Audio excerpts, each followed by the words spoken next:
Wait for it. More balls.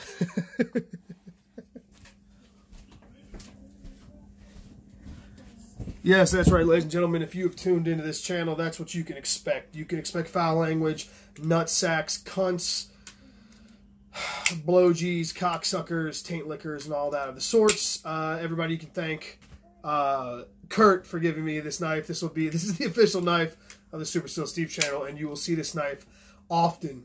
Do not be surprised if you see this in every drop shiny intro of every video that I do from here on out. It's so smooth. It's so smooth because it's on fucking bearings and the goddamn blade weighs 7 ounces, so I'm sure it is. Anyway, alright. So this is going to be a little bit different video, guys. Before we get into that, hold on. What am I doing? I just got off a podcast with Tom Hosang Outdoors and Outpost 76 Gerald, another gentleman by the name of Alex, who needs to start a YouTube channel. Alex. Don't make me say it twice. Doing a podcast. You guys check that out. I'll try to link that in either in this video or the next video once I find out when it's up and whatnot. Just some dudes sitting around bullshitting about knives. And if you're into that sort of stuff, you should watch it. So, this is going to be a little bit different video. What am I drinking? Right here. Rogue Dead Guy Ale. It's delicious. You guys should try it. A little bit different. This isn't going to be a traditional edge retention test. I got another video coming up where I'm going to do some 1095, 1085, and some white one steel that I'm going to put up either tonight or tomorrow night. But this is going to be a little bit different. The reason I want to do this video, cheers, first off. Any motherfuckers are in trouble because I already started drinking. And they changed the label and I'm pissed. So, it's going to be a little bit different because this is a topic that I wanted to jump on real quick because there's been a lot of talk about it. A lot of other channels that I'm friends with, Banner 24/7, Nero Knives, Kenny It in the Pocket, Outpost 76. A lot of these guys are talking about thinness behind the edge. Vinny from Nero Knives just did a video where he was talking about, well, real quick before I do that, let me give a shout out to everybody. Thank you, Pete. Thank you, Nero. Thank you, Stas23, my dog. Thank you, Patty's Potato Peelers, everyone who's giving me some love. This channel would not be here if it wasn't for y'all, but y'all know that. So, and if you guys are looking for any other channels to go look for, Kenny In the Pocket, Banner 24/7, Woodland Tactical, Blue Collar Survival, Big Red EDC, Tom Hosang Outdoors, Outpost 76. I mean, I just covered all the bases for you right there. If you care about knives, you're into knives, you're in the hobby for whatever reason, I've just given you every avenue to satisfy your palate. Okay? So I wanted to do this video. Vinny got a Spidey Chef reground from Triple B. And we all know Triple B is kind of like the Yoda right now of extreme geometries in knives. He takes his knives out. Now, the reason why I want to talk about this is because you hear guys like me and him and Banner and Kenny and all these guys Outpost talking about thinness behind the edge. You want thinness behind the edge, and folding knives. Why?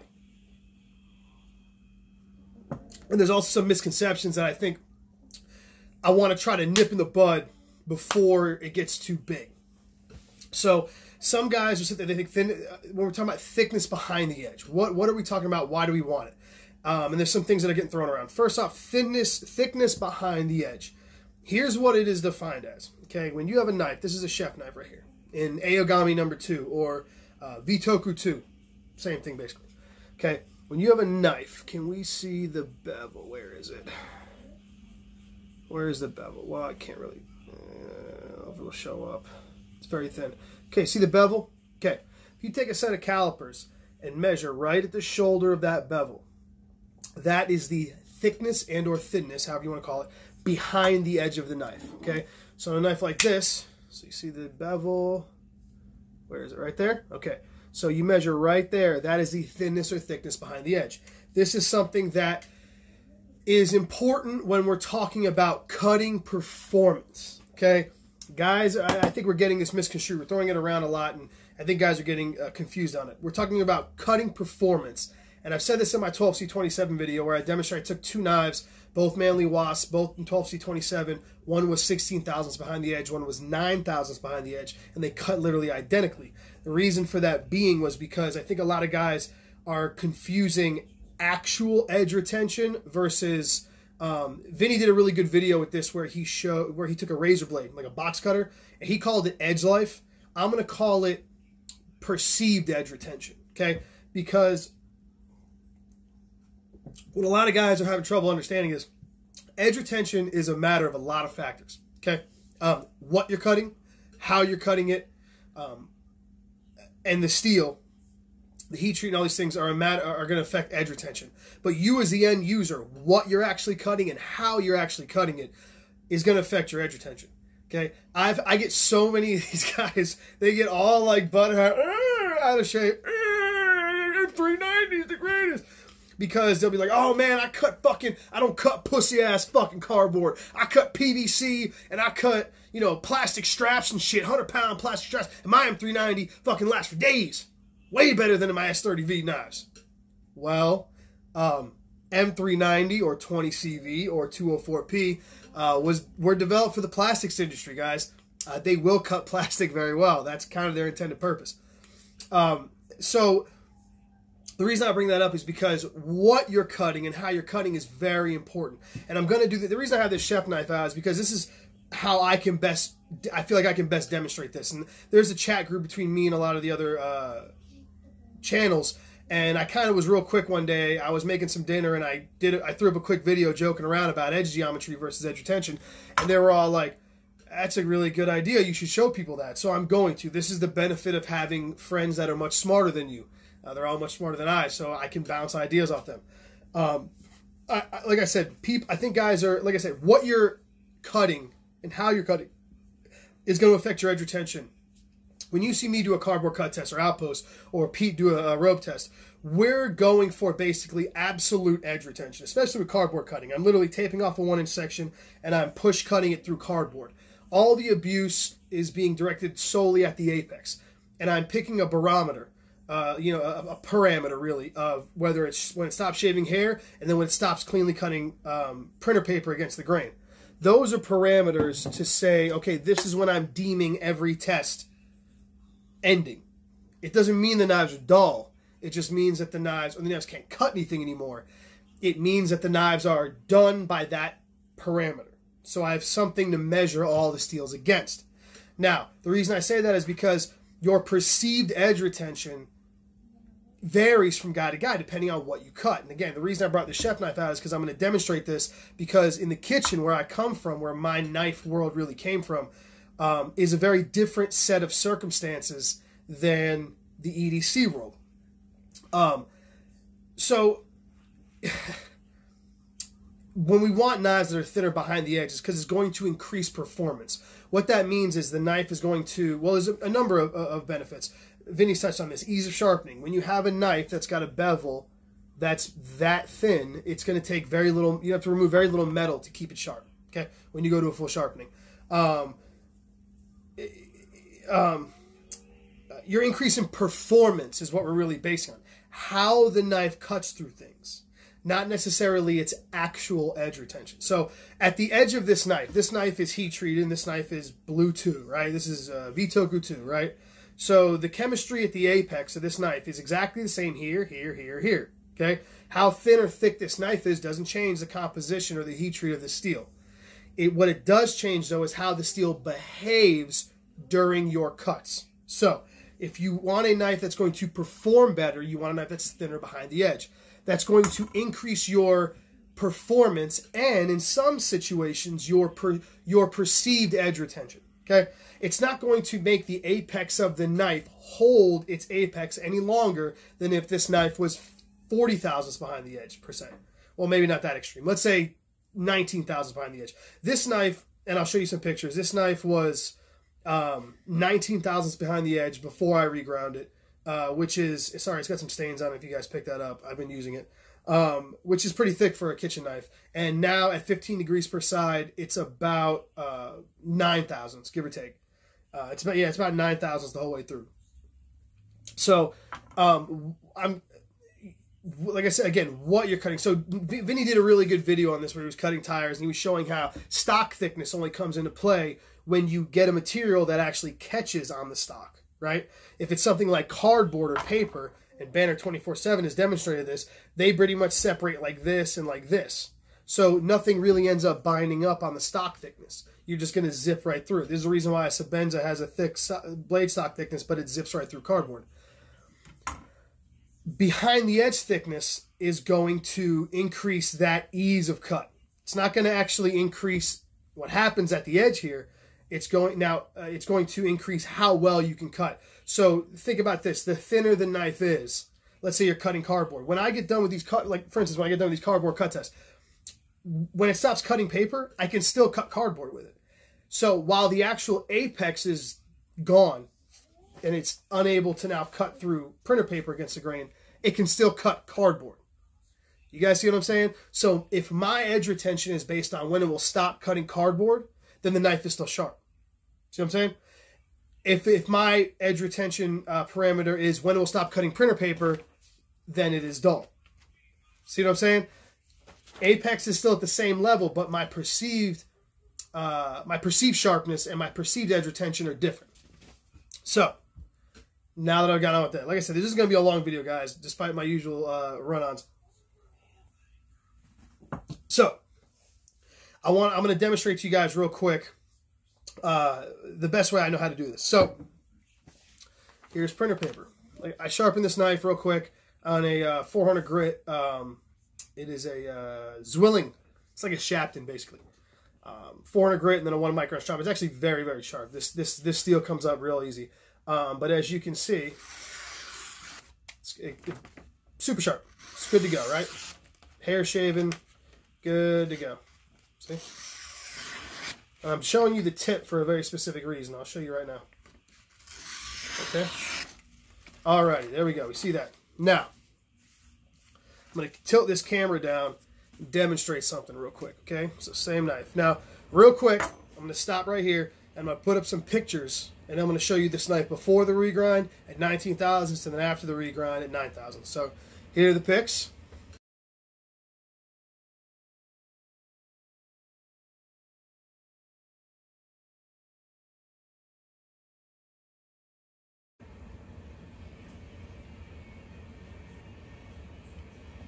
All right, you saw the pics. Now, I'm going to cock this camera down, and I'm going to show you this real quick, okay? Well, here we go. Watch this. We'll do this.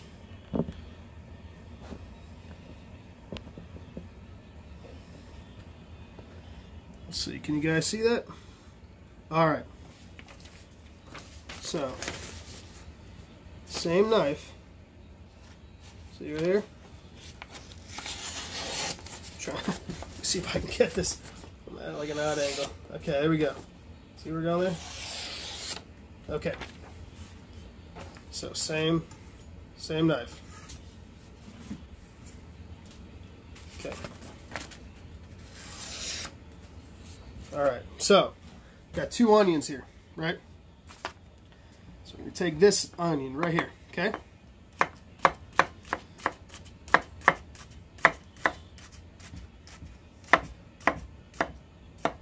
See? The knife cuts. Okay? Very well. Okay? Right? Edge retention's still there. The apex is still there. Okay?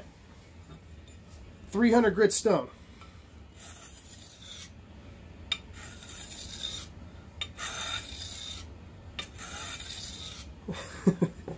Okay? Let's see if it cuts paper.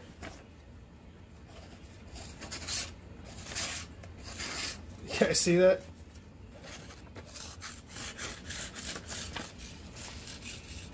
You guys see that right there? It's not cutting paper, okay? Now, watch.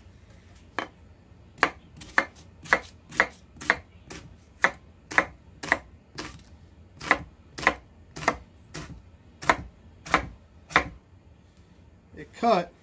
Now, I don't know if you guys could hear it. I could feel it, obviously. Through this onion, it was rougher, okay? But if you look, we'll look here. We'll pull one up here. So if you look, okay? If you look at the cuts, I was able to do, quite easily, literally the exact same cut, right, on both knives. Even though this knife will no longer cut paper. You guys see that? So, even though it won't cut paper, you guys see?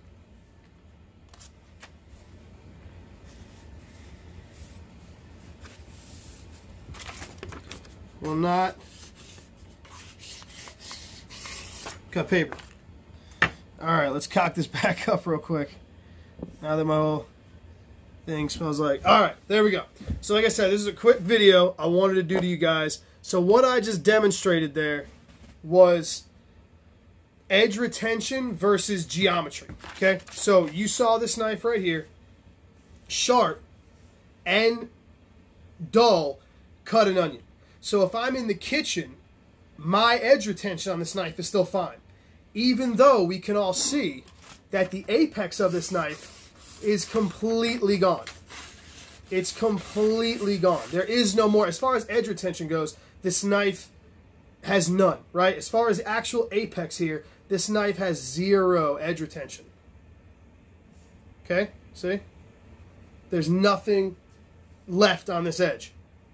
But because of its geometry, the knife was able to glide cleanly through this onion and cut it with no problem. So if I'm a chef, if I'm in the kitchen like I am, the edge retention on this knife is fine. If I cut paper for a living, the edge retention on this knife is gone. Matter of fact, I'm willing to bet, I'll hold this knife right here so we don't... Fuck S110V, Gerald. Okay. Still willing to bet this knife, see what I mean?